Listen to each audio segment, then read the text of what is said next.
Hi everybody and welcome to part 3 of my PS2 collection video. I'm going to focus more on the games that I have both played and beaten, and some of the personal favourites in my collection, so let's get started. First up we have Fahrenheit, also known as Indigo Prophecy. This is a adventure title from the same people who made Heavy Rain and Beyond Two Souls, Quantic Dream. This is one of their first titles, and this is definitely one of my favourites. I used to play a lot of PC games, mostly point-and-click adventure games, and when switching over to consoles, like full-time since like the turn of like the millennium, there wasn't really that many adventure games on the PS2. I mean, there was Escape from Monkey Island, which was okay, but this one was definitely one of the best adventure games you can get on the PS2 and Xbox. So it sort of went a little bit weird near the end, and I definitely understand where people were coming from when their interest kind of nosedived up to that point. But even so, I still really enjoyed it. I feel that the last third could have been a bit better, but either way, it's still one of my favourites. Next up we have SSX3, the sequel to SSX Tricky. The main drawing point for this was the ability to ride down this like giant big mountain. And you can actually do that in like sort of free mode, and that was an absolute joy to do, especially with the soundtrack on this game was absolutely superb. And yeah, it's sort of very similar to the last game, where you have a lot of races and trick events to do. Visually, it sort of looks a lot less sort of colourful than Tricky, but it's still a really fantastic game, and one I highly recommend if you're into sort of like racing / like trick games like Tony Hawk's, for example. Next up we have Soulcalibur 2,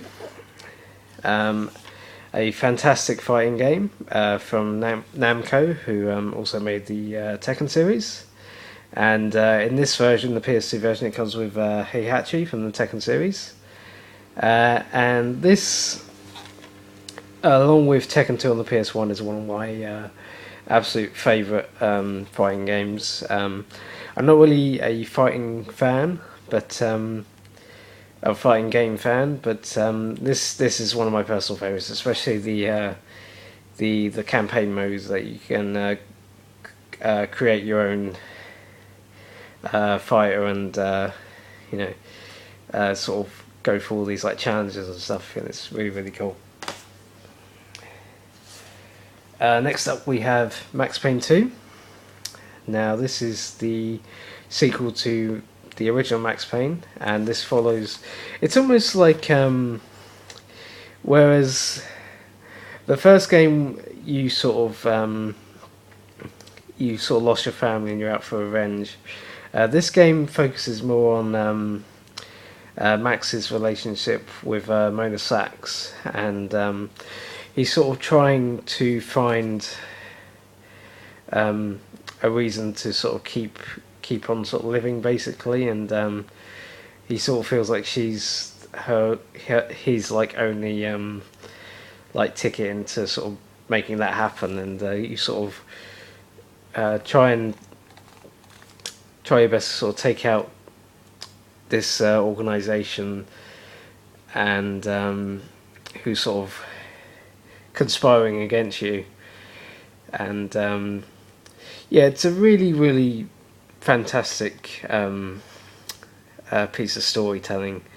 And the only downside to this game is that there, particularly for this version, there's a lot of slowdown in the cutscenes, and one or two moments where the game will load up and like nothing will happen. So Yeah, this version is a little bit buggy, but I don't know if that's just my disc or the game itself. But nevertheless, it's still a really good game. Next up, we have Resident Evil 4. In my opinion, one of the best games to come out in recent years. There are, I mean, many versions of this. There's the HD versions for like PS3 and Xbox 360, which are pretty much similar to this one. There's the GameCube version, which looks a lot better than this one, but there's sort of not as much content. And then you have the Wii version, which has the content from this game put in, but and there's also like you have the ability to point the Wiimote at the screen and can sort of make for a much more interesting like experience with like the gunplay. Although I'd say it makes it a little bit too easy. But this one's definitely my favourite. This is the limited edition. This comes with a little guide.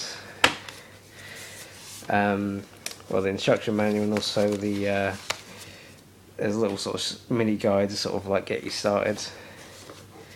And it's a really fantastic reimagining of the Resident Evil series. At this point, the series is kind of getting stale.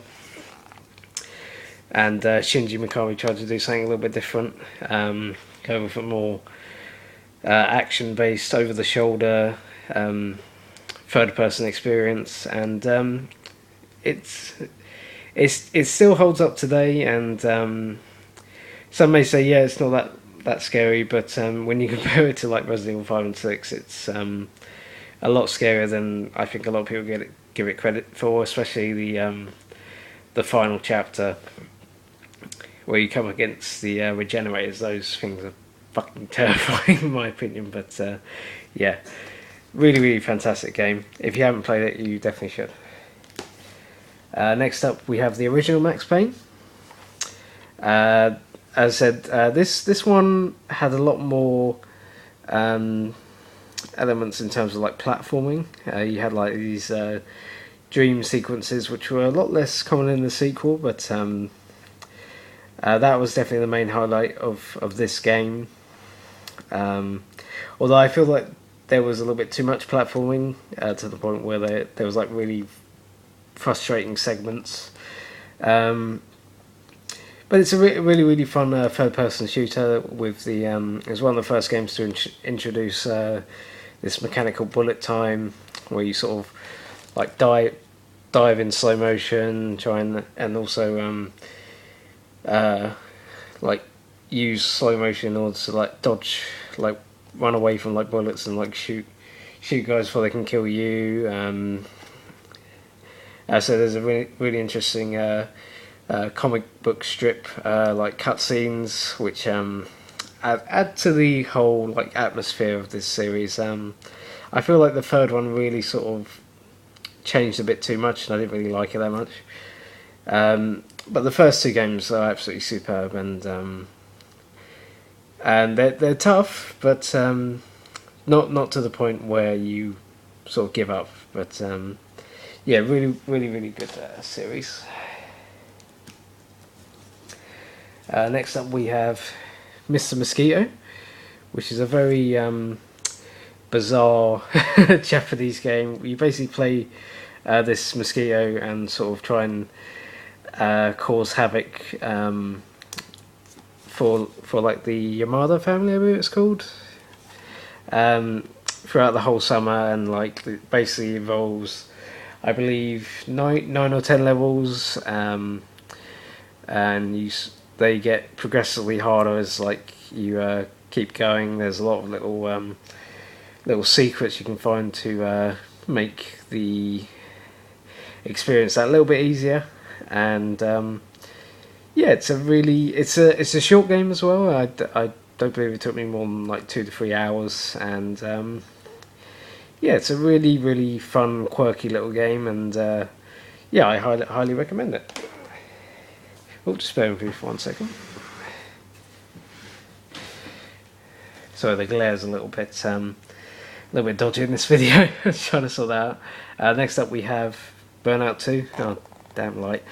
But Burnout 2 Point of Impact. I think this is one of Acclaim's last games they published for the company went bust, and then this sort of switched to EA. Now this one is definitely a lot more arcadey than the next iterations of the Burnout series, and I feel it's the most purest experience of Burnout, where you have like all these races, and they also introduce the crash mode for the first time, and you can spend hours and hours and hours just playing that. And it's funny because they almost took it out of this one, but they put it in at the last minute, and I'm really thankful they did, because I had a lot of fun just through playing that mode. I sort of struggled deciding which one is the best in the series between this one and 3, but definitely one of my favourite racing games. Next up is a kind of bizarre game, but yeah, and considering I'm not really a big fan of the subject matter, the actual game itself is absolutely superb, and that is Def Jam 5 New York. It's basically a fighting game, sort of like more like a wrestling game, like SmackDown, for example, where you play as all these like rap stars, and you create this character who's trying to sort of get up in this world, and like make a name for himself. And you're up against all these rap stars like Ludacris and like Snoop Dogg, and lots of other people in it that aren't even in like the rap industry, like Henry Rollins and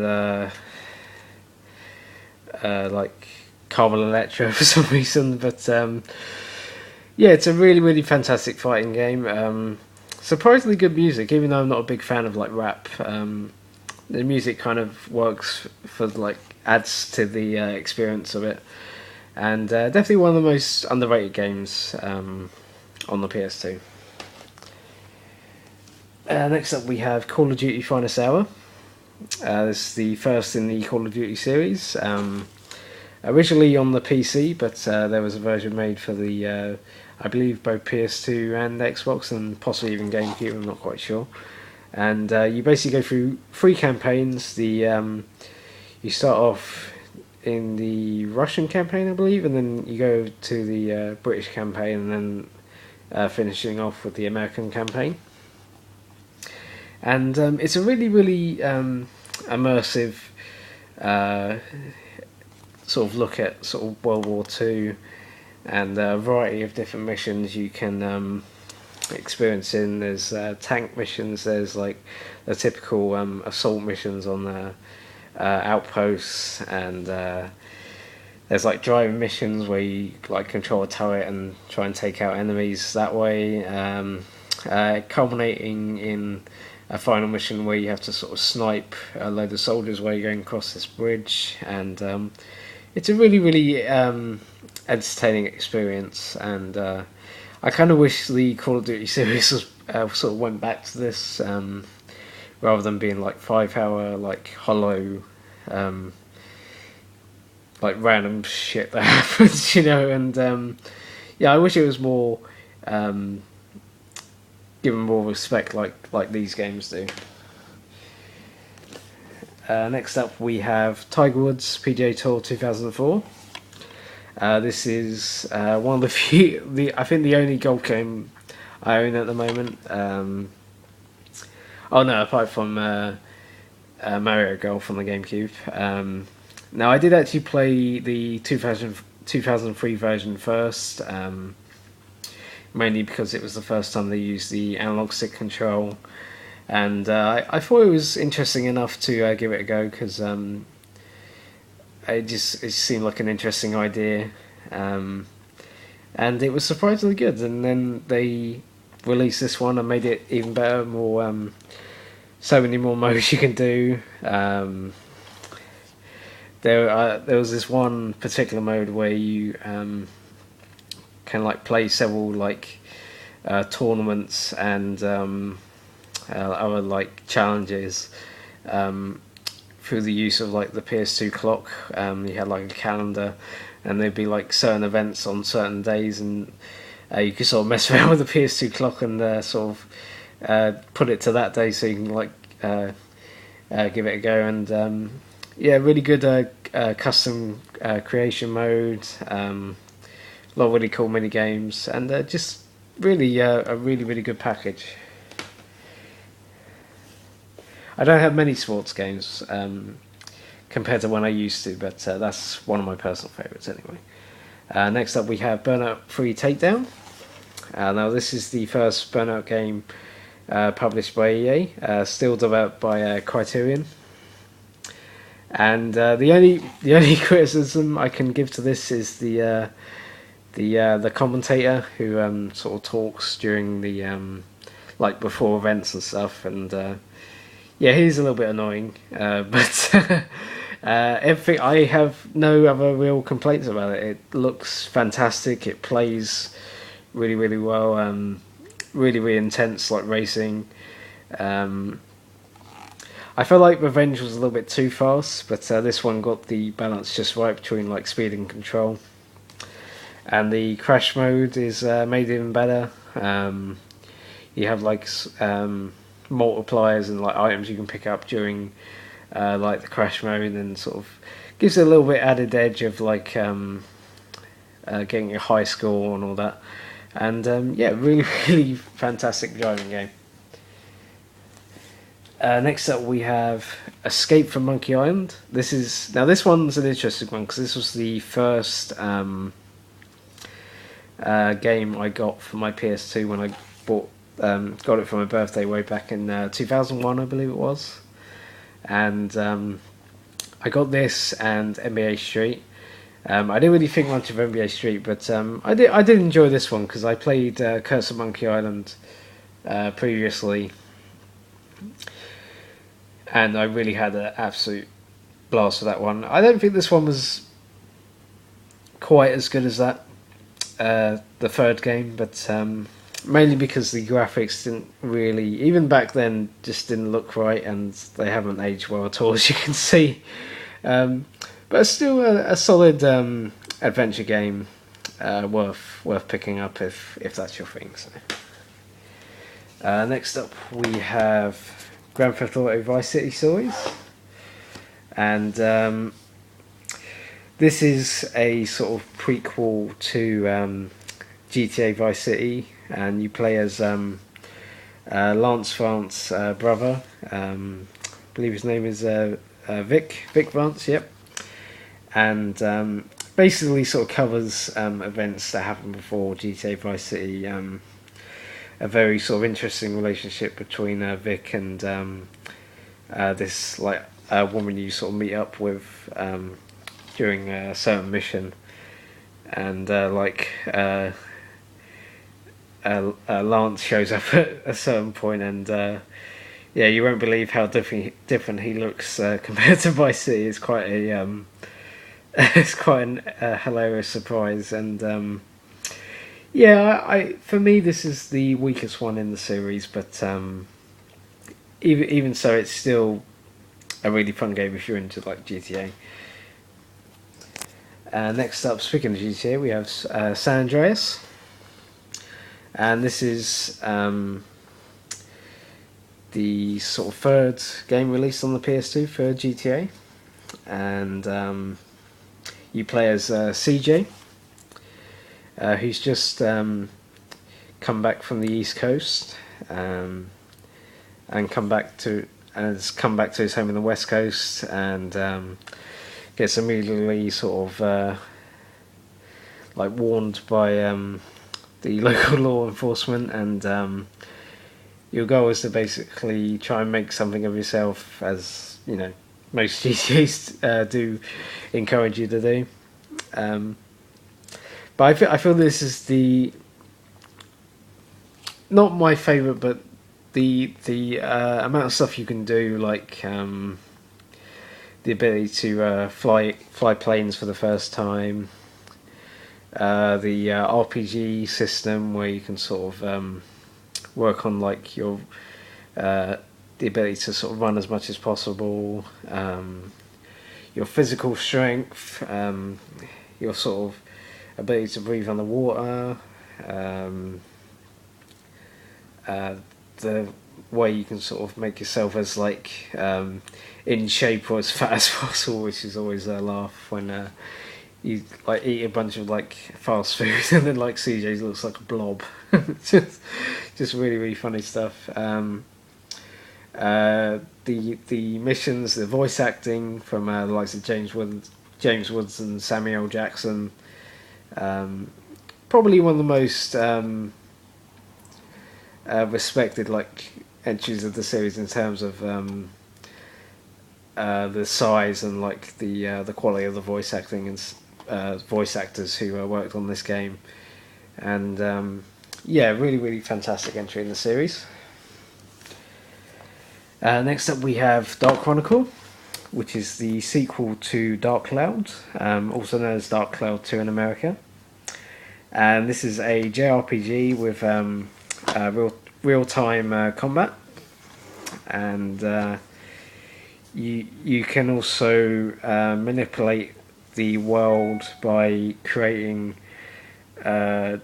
basically creating these sort of towns that have sort of been run down by time or by like certain events, and you can also like fish or like do races and take photos to invent things, because one of the characters, Max here, is a sort of apprentice sort of inventor, and you sort of take photos to improve your ride pod, which is a sort of mechanical robot you can use for combat.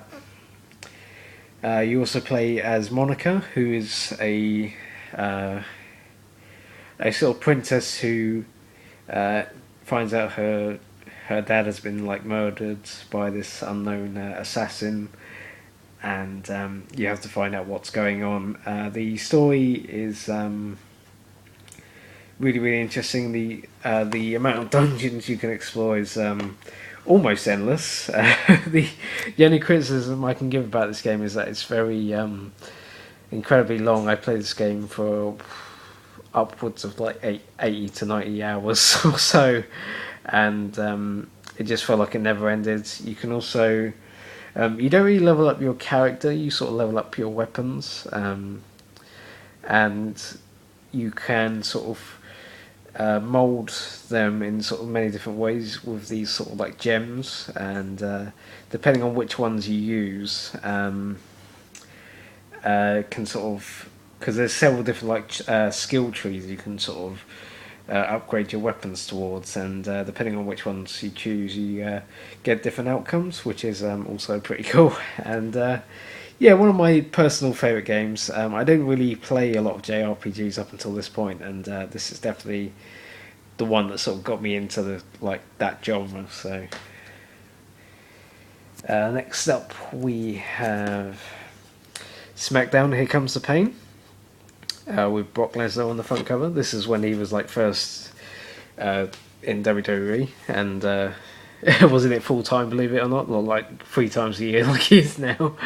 And this was for me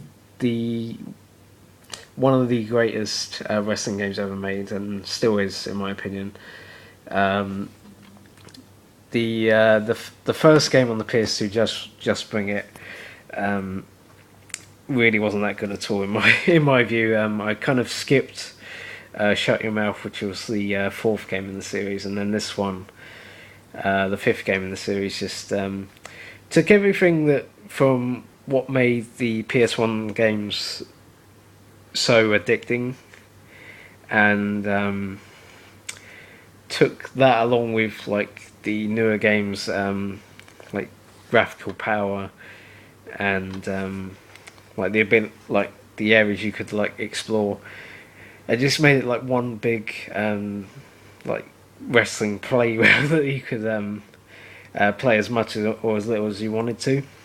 And there were so many things you could do in like the outside like sections, and it's pretty crazy at the time. You can also unlock legends as well, and it probably has like one of the strongest rosters of any wrestling game I can think of. It sort of had like The Rock and Stone Cold just before they retired.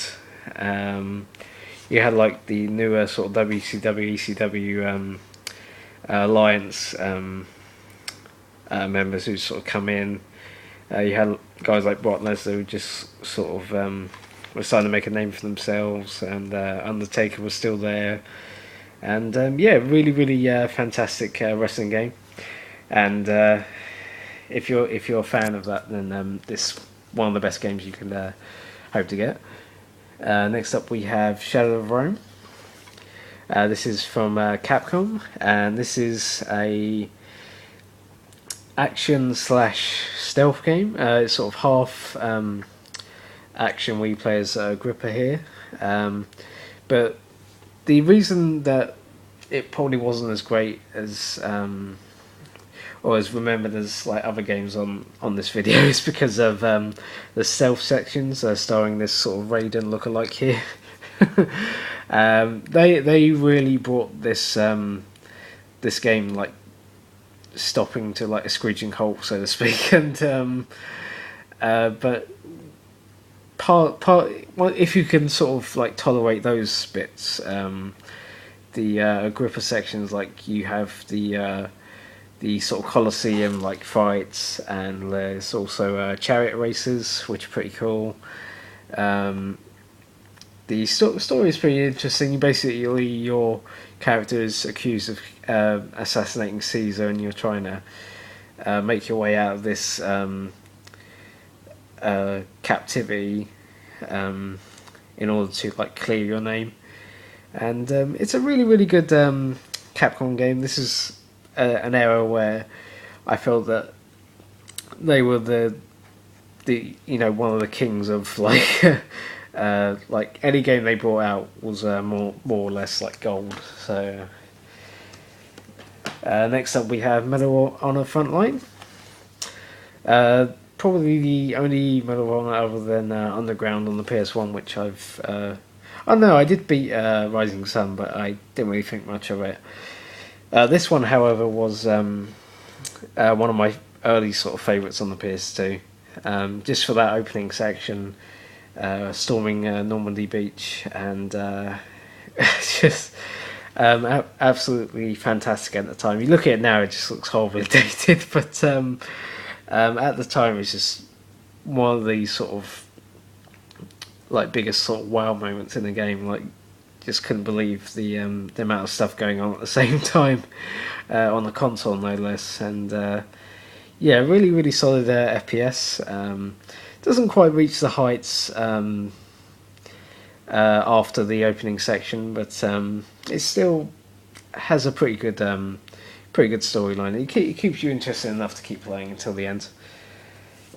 Next up, we have Shadow of the Colossus. This is the sequel to Ico, and this is where Ico is a puzzle game. This is more of an adventure game, and you come up against 16 colossi, and you have to like kill each one of them in order to like fulfill these wishes of this unknown like spirit who will promise to resurrect your dead like female accomplice. And yeah, I think the main selling point of this game is like every time you kill like a colossi, you feel bad for doing it, and I definitely agree. Although there are certain colossi I really didn't care for, and yeah, they were kind of like irritating to fight against. But But a lot of times you did feel like really emotional and bad for doing it, and a really good ending as well, which I won't spoil if you haven't played it. But yeah, fantastic experience, and I recommend getting the ICO Shadow of the Colossus HD collection if you haven't already, because it's definitely worth it. And you get trophies for it as well, which is also nice. Next up, we have SRS The Final Escape, also known as Disaster Report in America. And this is a really unique one, where your main enemy is like this earthquake, which sounds insane the way I say it, but bear with me. Basically, you're going through this city which is falling apart due to this earthquake, and as you're sort of going through the city, across like bridges and through the busy estates and all that, at random, like, well, feels like random, but it's more scripted. Like you'll get like earthquake tremors, and that'll cause certain parts of the terrain to like crash and disappear, and you have to sort of like run away and like find ways to avoid like dying, basically. And yeah, it's and there's certain like survival elements where you have to keep your hydration gauge up, where you sort of drink water in order to like stay hydrated, and funny, the water fountains, you like drinking fountains, also your save points, which is kind of interesting. And yeah, it's a really intriguing game. It's very short again, so it's definitely worth checking out. You know, it's one of the most unique experiences on the PS2. Next up, we have Amplitude, which is the sequel to Frequency, which is also on the PS2. And this is basically before Guitar Hero existed. You had to play like the music from this game using the PS2 controller, and sort of going through different little sort of like instrument like paths, like the obviously the vocals, like the guitar, like drums, keyboard, whatever, and try and get like as high as a score as possible. And as you can see, there's many different licensed music accompanying this game, and in my opinion, I feel it's a better soundtrack than the previous game, Frequency, but still kept the core gameplay intact. And this is also getting a re-release thanks to Kickstarter on the I believe both PS3 and Xbox One, or PS4 and Xbox One, I should say. I think it might just be PS4. I'm not sure. In the summer of 2015, and hopefully it manages to recapture what made this game so good in the first place. So. Next up, we have. Oh, actually, I should talk about Frequency as well, seeing it's it was right there. Yeah, this is pretty much the same as Amplitude, and yeah, another really good game as well. Not quite as good as Amplitude in terms of the soundtrack, but still worth picking up. Okay, and next up we have Freedom Fighters. This is, in my opinion, one of IO Interactive's best games. Who also made the Hitman 2 series at the time. And I feel really bad that this didn't sell very well, because especially as it was published by EA, which makes no sense whatsoever. But this is a third-person shooter with where you sort of control, like you can like get like certain soldiers who can help you take back New York, basically, and there are many sort of twists and turns in this storyline, where basically the USSR have basically taken over New York, and you're trying to create a resistance to fight back, and as you keep taking certain points of the city, your army gets stronger and stronger, and it sort of culminates in a one last mission where you basically, it's you versus the Soviet Union, and yeah, it's pretty crazy. Really, I have waited so long for a sequel to that game, and unfortunately it hasn't come yet. And please, stop making Kane Lynch games, because they're terrible. No one cares about those games. Next up we have Sonic Mega Collection Plus. This is basically a collection of all the Mega Drive Sonic games, like the first 3 Sonic games, and Sonic and Knuckles, and also the Game Gear games, and there's several different like unlockables you can unlock basically. I don't know if it has Sonic CD. I think that was the other PS2 game. If it was like Sonic Gems Collection or something. But yeah, really good package if you love Sonic, and although if you have the Sega Mega Drive collection or Sega Genesis collection on the newer gen consoles, then it's probably a better buy than this, but it's still good.